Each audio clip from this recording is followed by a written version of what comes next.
Boa tarde a todas e todos. Eu sou Claire, professora da Faculdade de Serviço Social da UERJ, e participo no momento da direção da Associação dos Docentes da Universidade do Estado do Rio de Janeiro, ASDUERJ, Seção Sindical do Andes, Sindicato Nacional. Nós vamos apresentar hoje, dia 24 de agosto, mais uma coletânea que compõe a nossa retrospectiva do programa ASDUERJ na Quarentena, que nós realizamos durante esse ano todo após o início da pandemia, né? E esta nossa retrospectiva, ela vai se dar e está se dando no período das férias docentes de 15 dias aqui na UERJ. Como colocou o Dário, companheiro da direção das UERJ, na semana passada, nós faremos essa atividade até o dia 31 de agosto, que é o último dia das nossas férias de 15 dias. Hoje é a segunda coletânea, e ela é composta da reapresentação de atividades artístico-culturais do Festival Cultural realizado pelas DUERJ no dia 13 de junho de 2020. Né? Então, essas atividades artístico-culturais, elas serão compostas de músicas interpretadas pela A Banda, que é formada por estudantes do CAP, do nosso CAP UERJ, e coordenada pela professora Ilana Linhares. E o espetáculo também de dança, Trum Kinesis, do Núcleo de Artes Cênicas do Instituto de Artes da UERJ, coordenado pela professora Maria Lúcia Galvão.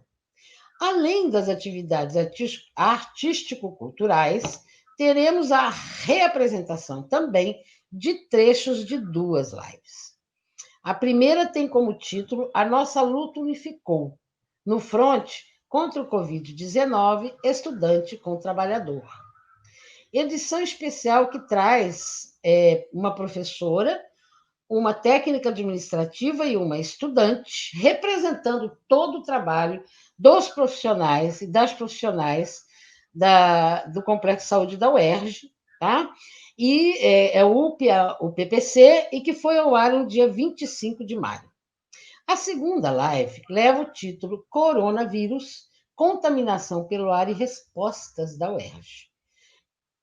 Esta live aborda questões importantes relativas ao vírus e também aos estudos sobre o vírus e trabalho desenvolvido por professores e professoras de diversas áreas da UERJ. Ela foi apresentada no dia 13 de 7. Importante reafirmar que são trechos das duas lives. Nós não apresentaremos as duas lives na sua íntegra, mas sim trechos das duas lives que a gente vai destacar para reapresentar aqui neste período da nossa retrospectiva do programa ASDUERJ na Quarentena. Convido a todas e todos a assistirem e curtirem essa nossa coletânea de hoje. Vale a pena. Obrigada.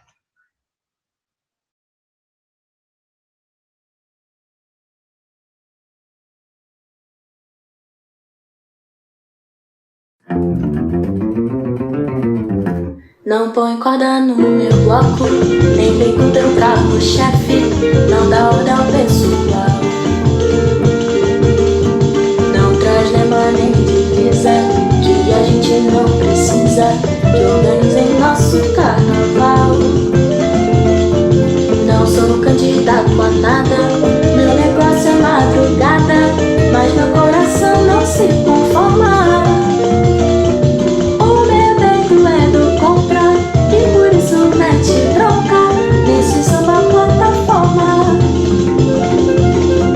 Não põe corda no meu bloco, nem vem com teu carro, chefe.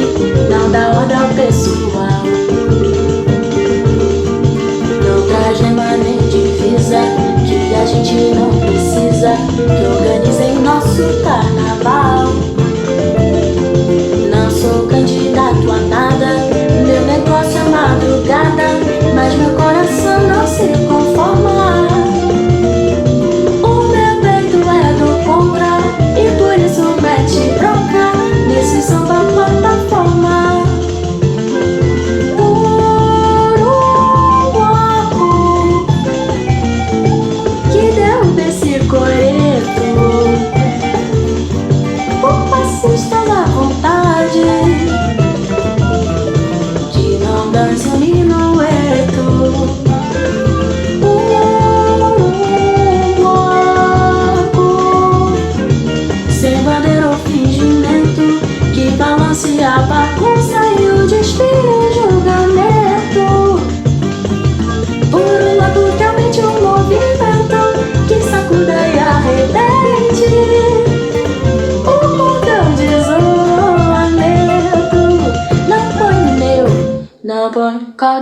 no bloco, nem vem com teu carro-chefe, não dá ordem ao pessoal.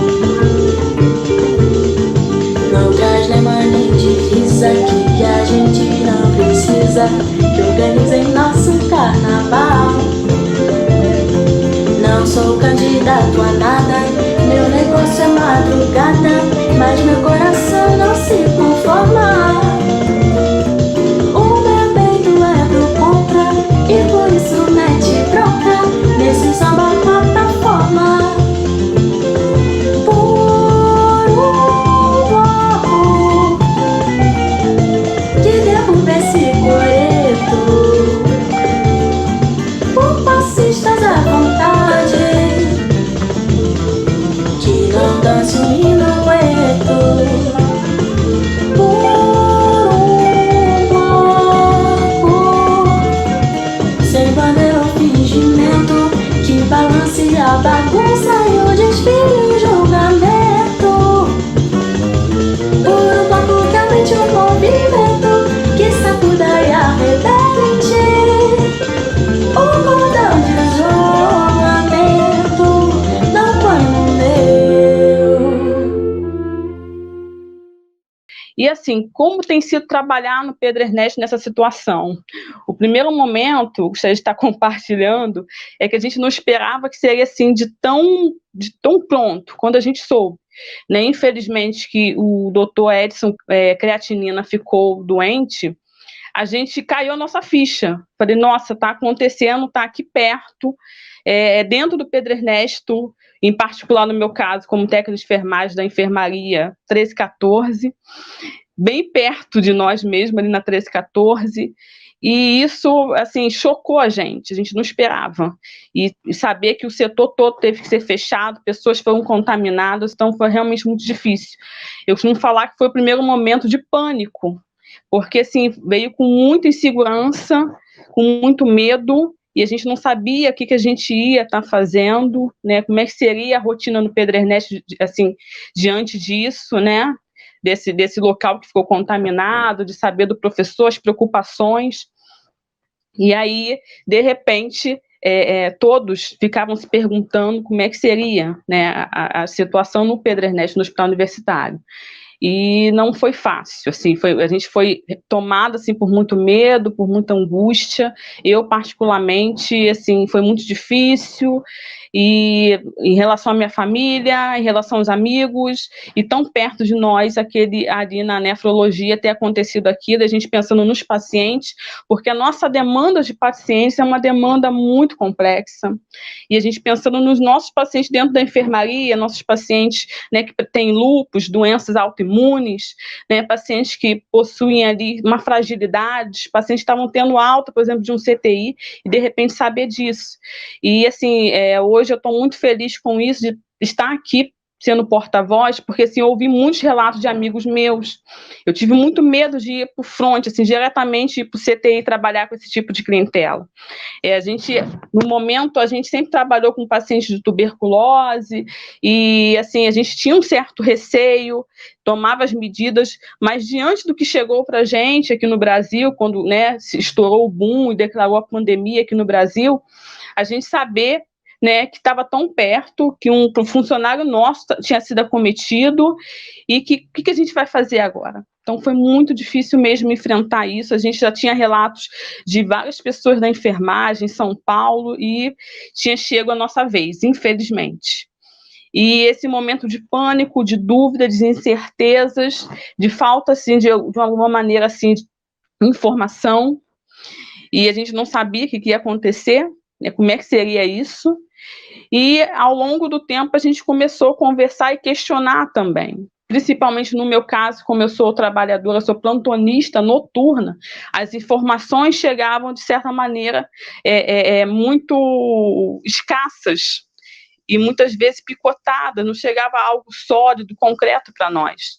A pneumologia teve que abraçá-la de uma forma muito grande.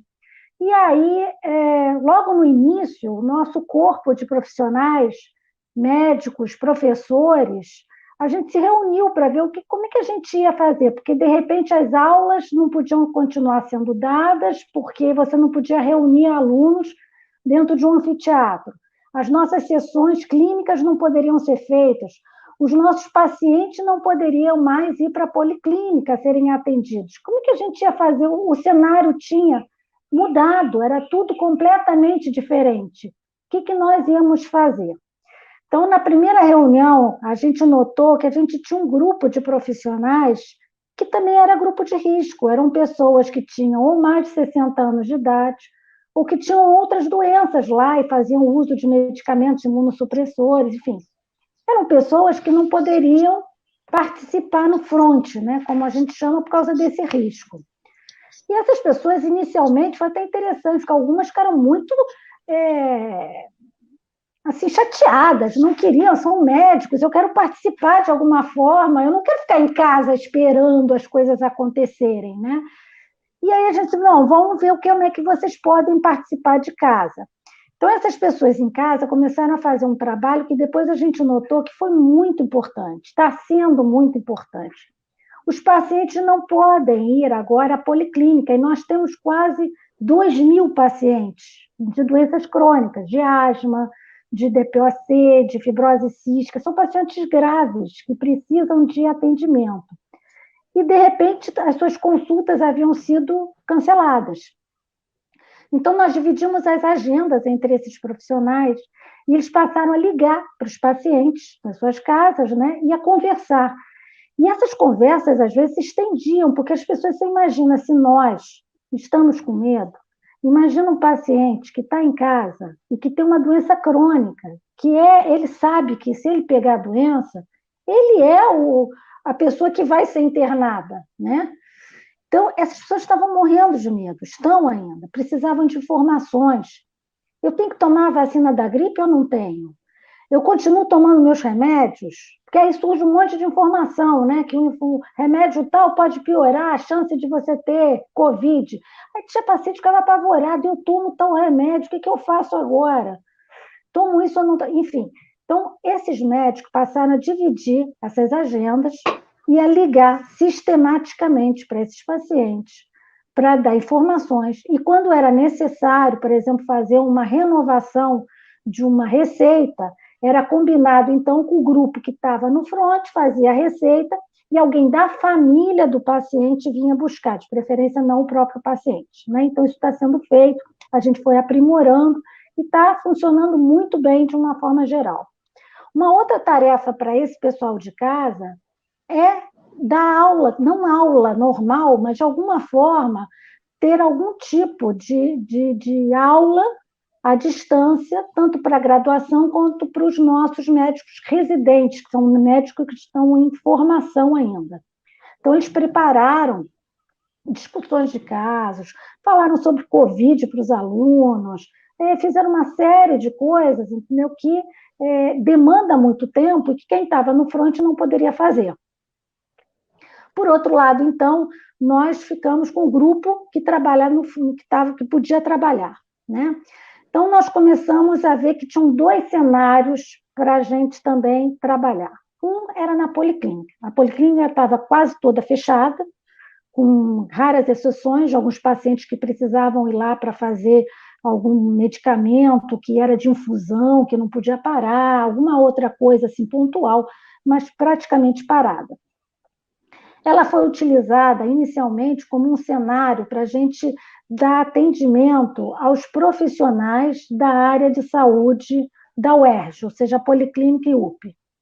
Quando eu falo profissionais da área de saúde, eu não estou falando só de médico, enfermeiro ou fisioterapeuta, eu falo de todo mundo que trabalha no ambiente hospitalar. Na minha turma foi dividido em pequenos grupos, e cada grupo com um tutor, ou professor ou professora, que estudava, discutia artigos sobre Covid, falava sobre EPI, falava sobre proteção. Cada grupo foi discutido de uma forma diferente, dependia de como era a didática do professor.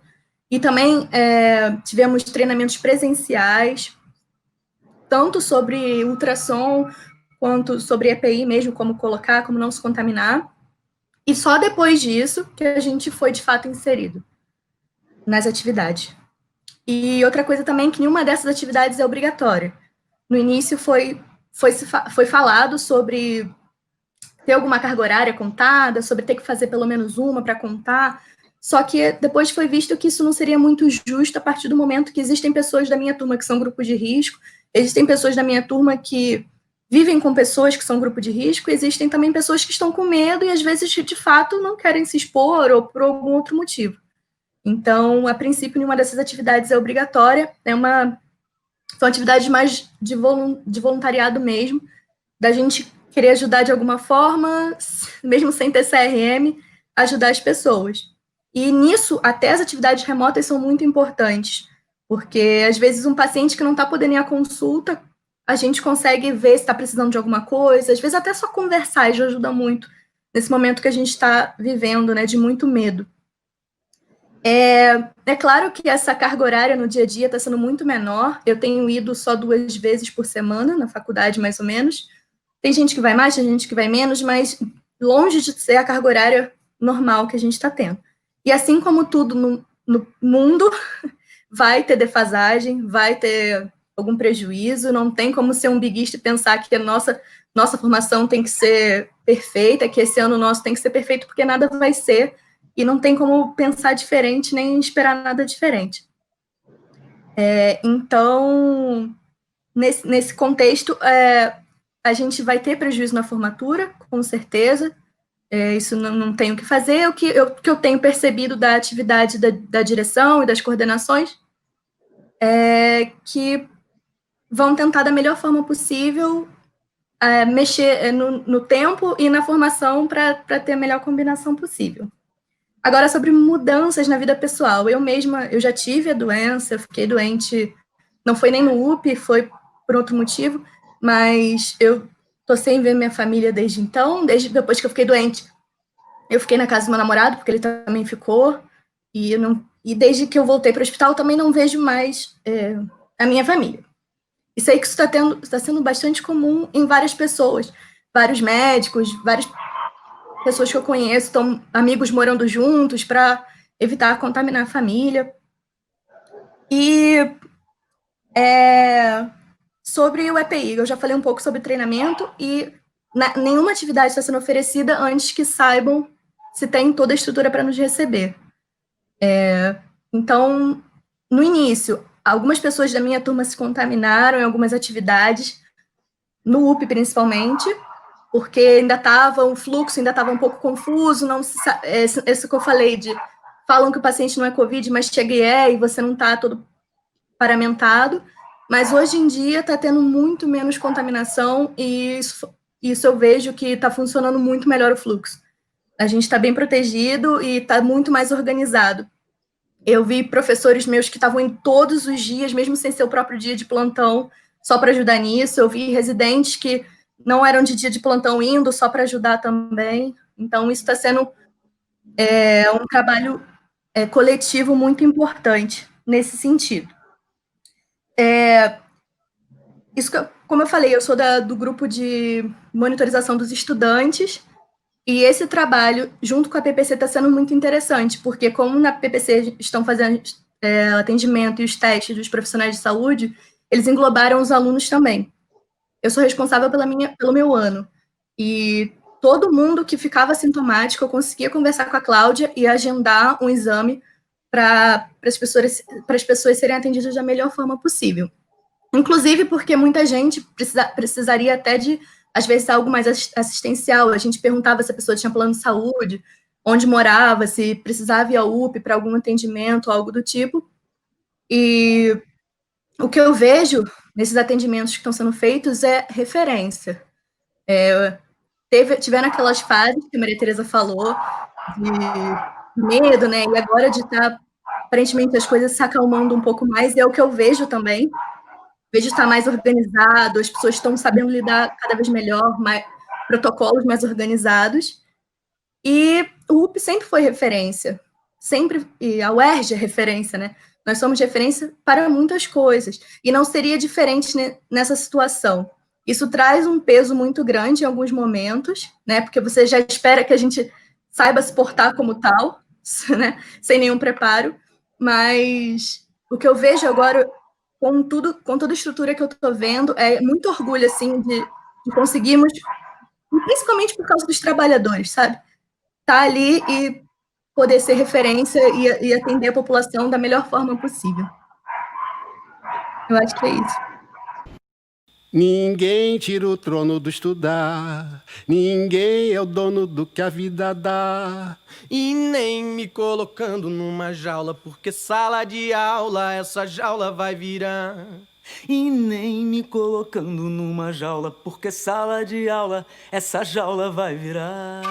Ninguém tira o trono do estudar, ninguém é o dono do que a vida dá. Ninguém tira o trono do estudar, ninguém é o dono do que a vida dá. E nem me colocando numa jaula, porque sala de aula essa jaula vai virar. E nem me colocando numa jaula, porque sala de aula essa jaula vai virar. A vida deu muitos anos de estrutura do humano à procura do que Deus não respondeu. Deu a história, a ciência, a arquitetura, deu a arte, deu a cura e a cultura pra quem leu. Depois de tudo até chegar nesse momento, me negar conhecimento é me negar o que é meu. Não vem agora fazer furo em meu futuro, me trancar num quarto escuro e fingir que me esqueceu. Vocês vão ter que acostumar porque ninguém tira o trono do estudar, ninguém é o dono do que a vida dá. Ninguém tira o trono do estudar, ninguém é o dono do que a vida dá. E nem me colocando numa jaula, porque sala de aula essa jaula vai virar. E nem me colocando numa jaula, porque sala de aula essa jaula vai virar. E tem que honrar e se orgulhar do trono mesmo e perder o sono mesmo pra lutar pelo que é seu. Que neste trono todo ser humano é rei, seja preto, branco, gay, rico, pobre, santo, ateu. Pra ter escolha tem que ter escola, ninguém quer esmola, isso ninguém pode negar. Nem a lei, nem estado, nem turista, nem palácio, nem artista, nem polícia militar. Vocês vão ter que me encolher, se entregar porque ninguém tira o trono do estudar, ninguém é o dono do que a vida dá. Ninguém tira o trono do estudar, ninguém é o dono do que a vida dá. E nem me colocando numa jaula, porque sala de aula essa jaula vai virar. E nem me colocando numa jaula, porque sala de aula essa jaula vai virar. a vida deu-os muitos anos de estrutura do humano à procura do que Deus não respondeu. Deu a história, a ciência, a arquitetura, deu a arte, deu a cura e a cultura pra quem leu. Depois de tudo até chegar neste momento, me negar conhecimento é me negar o que é meu. Não vem agora fazer furo em meu futuro, me trancar num quarto escuro e fingir que me esqueceu. Vocês vão ter que acostumar porque ninguém tira o trono do estudar, ninguém é o dono do que a vida dá. Ninguém tira o trono do estudar, ninguém é o dono do que a vida dá. E nem me colocando numa jaula, porque sala de aula essa jaula vai virar. E nem me colocando numa jaula, porque sala de aula essa jaula vai virar. E tem que honrar e se orgulhar do trono mesmo, e perder o sono mesmo pra lutar pelo que é seu. Que neste trono todo ser humano é rei, seja preto, branco, gay, rico, pobre, santo, ateu. Pra ter escolha tem que ter escola, ninguém quer esmola, isto ninguém pode negar. Nem a lei, nem estado, nem turista, nem palácio, nem artista, nem polícia militar. Vocês vão ter que engolir, se entregar porque ninguém tira o trono do estudar. Ninguém é o dono do que a vida dá. Ninguém tira o trono do estudar. Ninguém é o dono do que a vida dá. E nem me colocando numa jaula, porque sala de aula essa jaula vai virar. E nem me colocando numa jaula, porque sala de aula essa jaula vai virar. Ninguém tira o trono do estudar.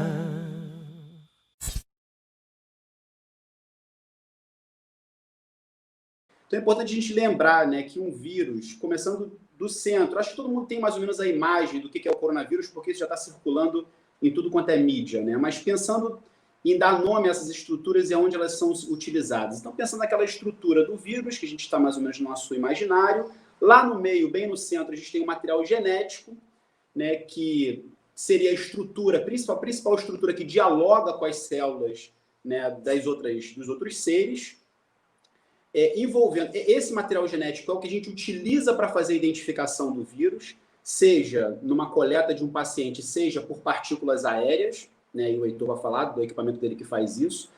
Esse material genético ele é envolto por uma estrutura de lipídio, né, um pouco parecido com o que seria a membrana plasmática que envolve as células, né, dos outros organismos. Lembrando que vírus não tem célula, e até o debate seria um ser vivo ou não, enfim, isso é um debate para quem estuda evolução de vírus.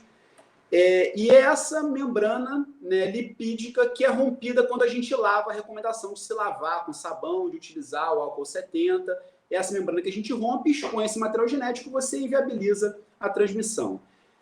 Por fora dessa membrana, você tem uma série de estruturas de espículas, que inclusive essas espículas, elas aparecem no microscópio eletrônico como uma coroa, por isso o nome coronavírus, né? E essas espículas são elas que dialogam com a membrana plasmática e que permitem com que o vírus entre na célula, né? Então, essas espículas elas são importantes para potencializar a infecção e são elas também que, inclusive, estão sendo muito utilizadas como um mecanismo em algumas estratégias para a produção de vacinas.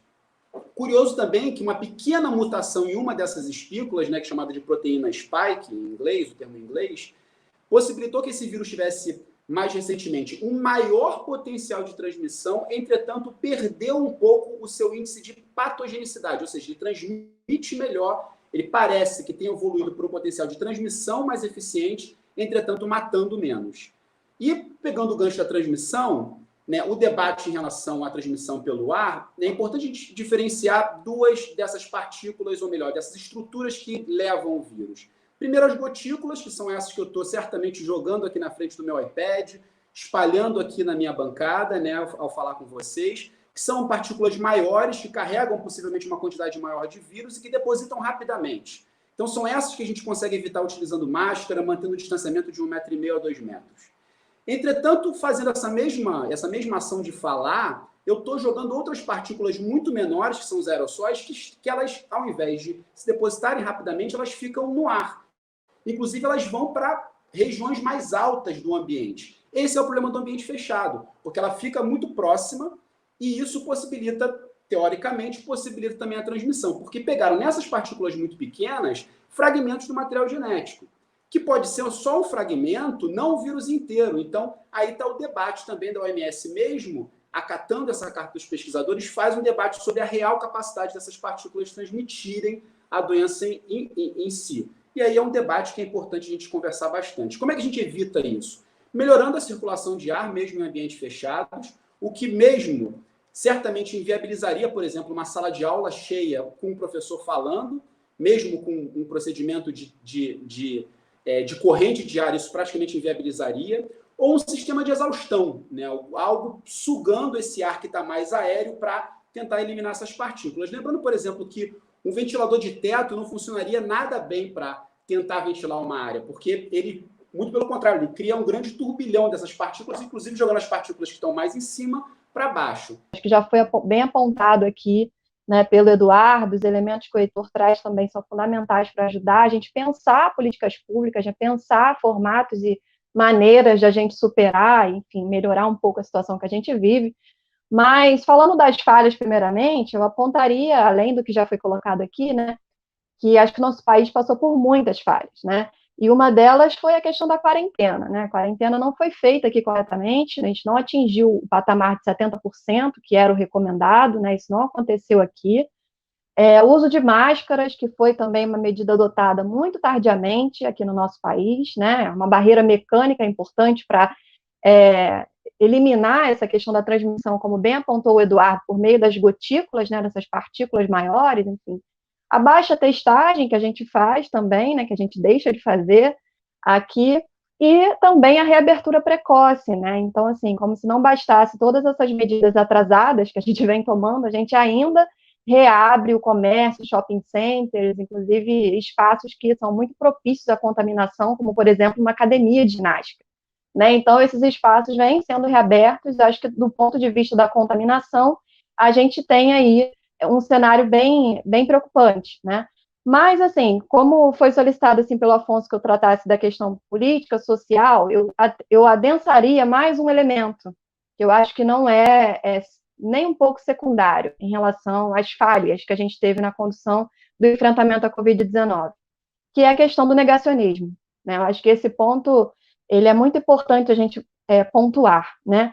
Porque, assim, o negacionismo ele não surge com a pandemia. A gente já estava vivenciando um processo em que o negacionismo estava muito em alta, né, no nosso país. A gente vê aí diversos movimentos anti-vacina, terraplanistas, né, enfim, esses setores que ignoram a ciência, né, setores que olham para os processos como se houvesse sempre um interesse escuso por trás, né? Então, assim, o movimento anti-vacina é isso. Eles veem como se por trás do movimento das vacinas tivesse um interesse econômico, enfim, e para isso eles não vacinam os seus filhos, né?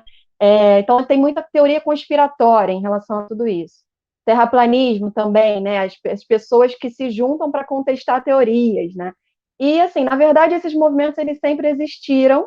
No entanto, eles, no momento atual, eles ganham muito corpo, né? Eles ganham voz, porque aparecem muitos seguidores para bater palma e para seguir essas supostas, essas formas de pensamento. Então, quando ocorreu essa questão do coronavírus, desse novo coronavírus, é um vírus, na verdade, né? Não é nem bactéria, nem fungo, nem pólen, né? Existe uma outra ferramenta de trabalho, né? A gente, primeiramente, eu percebi que nós tínhamos aqui no laboratório todo o material, né?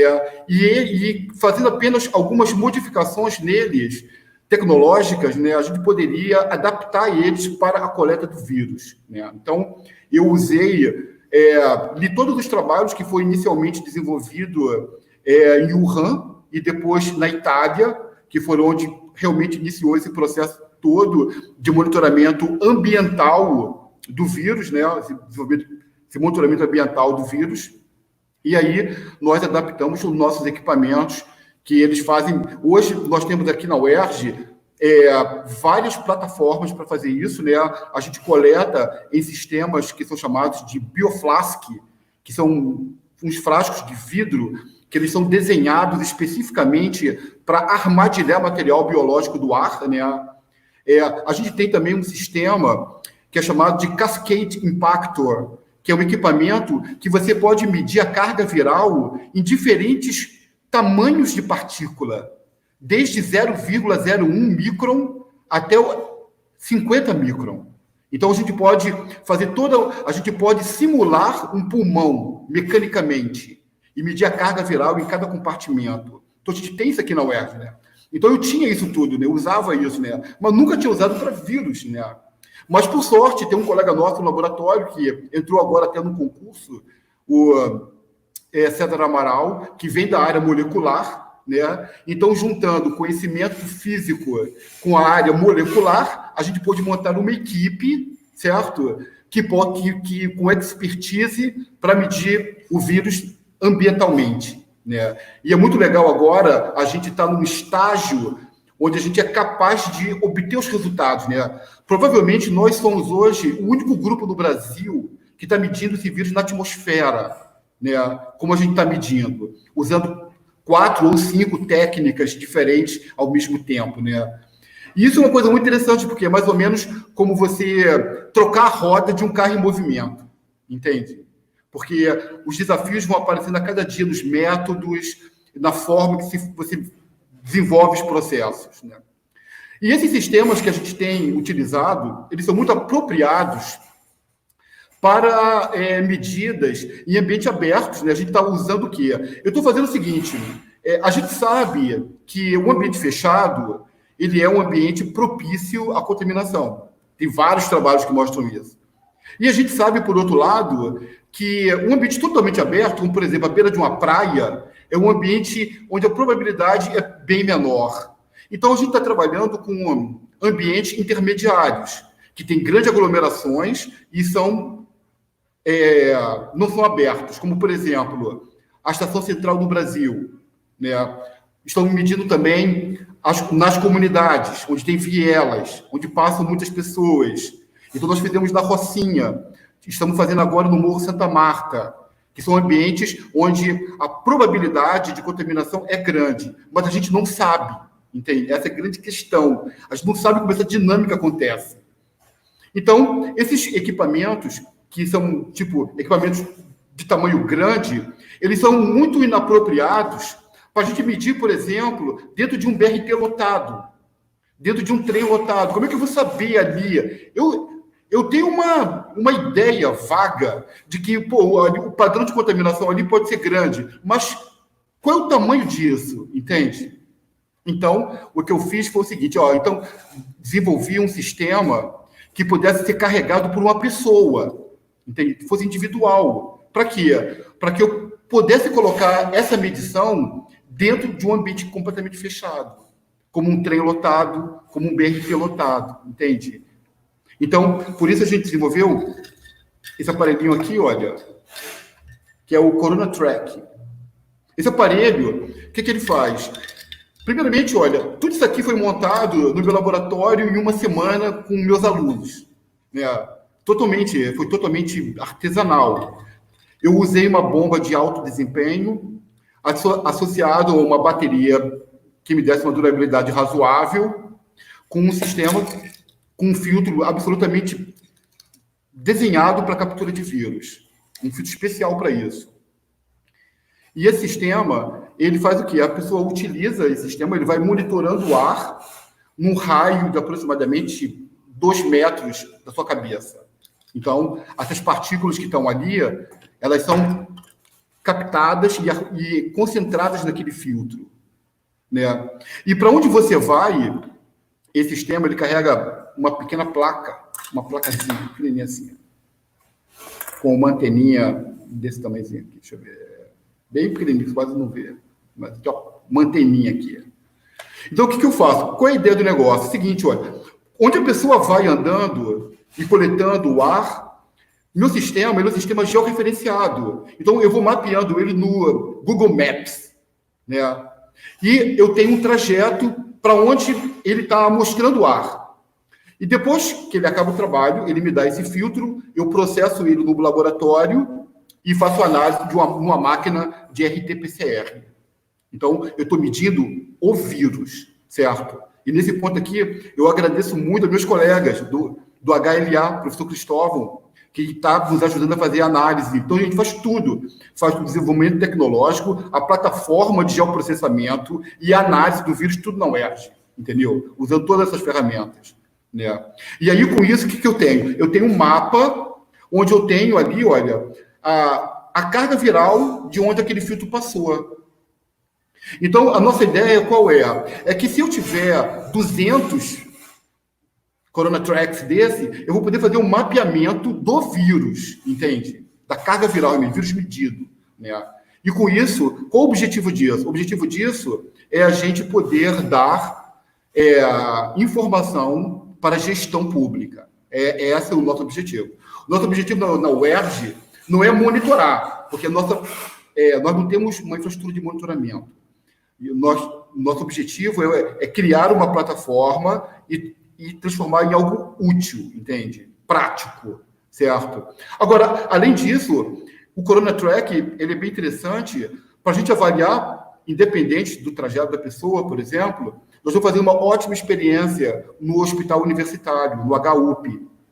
Eu posso dar isso para um enfermeiro que trabalha numa UTI, por exemplo, e eu avaliar o ambiente de trabalho dele. Nós já fizemos isso lá aqui na UTI do 5º andar do HUP.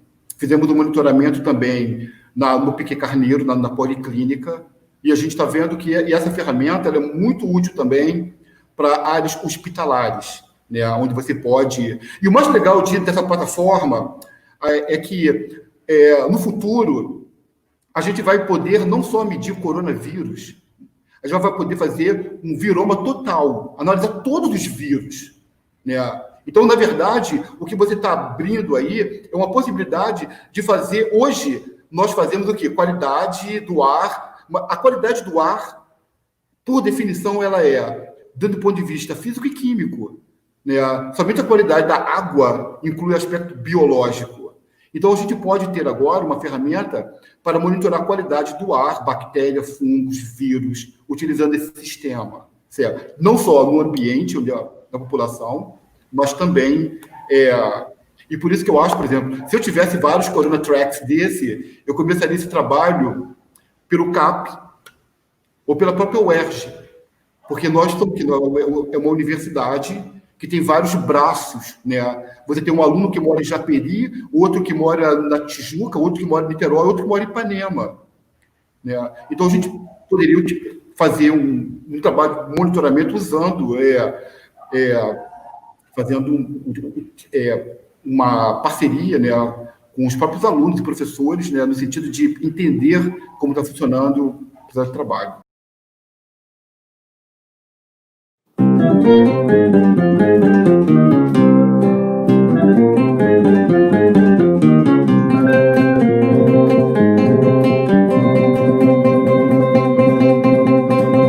Pombo correio voa depressa e esta carta leva para o meu amor.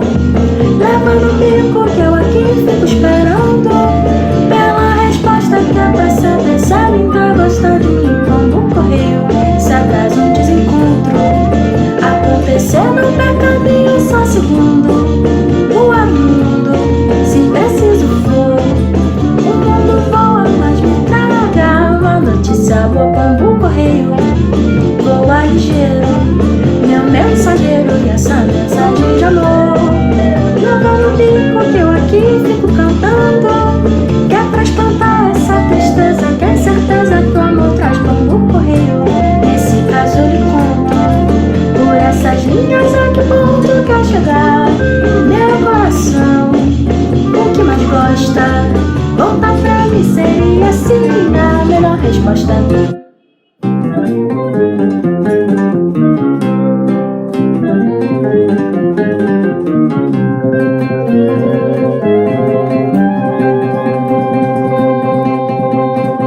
Pombo correio voa depressa e esta carta leva para o meu amor.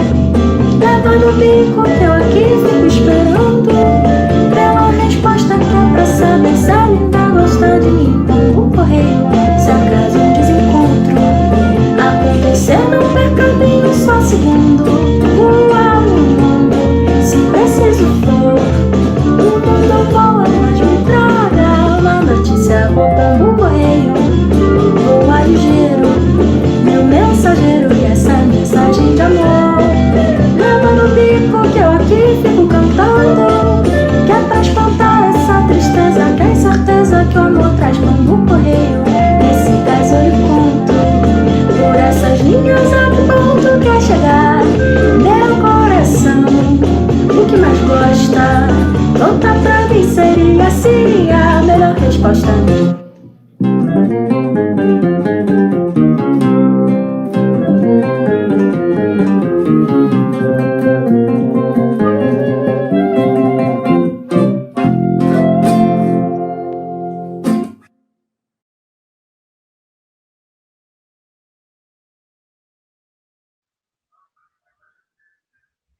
Espero que vocês tenham gostado da nossa coletânea de hoje. Eu gostei muito mesmo, que compõe a retrospectiva do Programas do UERJ na quarentena, realizada nesse período das nossas férias docentes. Agradecemos a audiência de cada um de vocês, convidando-os para a nossa próxima edição, que será no dia 31 de agosto, próxima segunda-feira, também no horário das 17 horas, tá? Obrigada. Boa noite e até o dia 31 de agosto.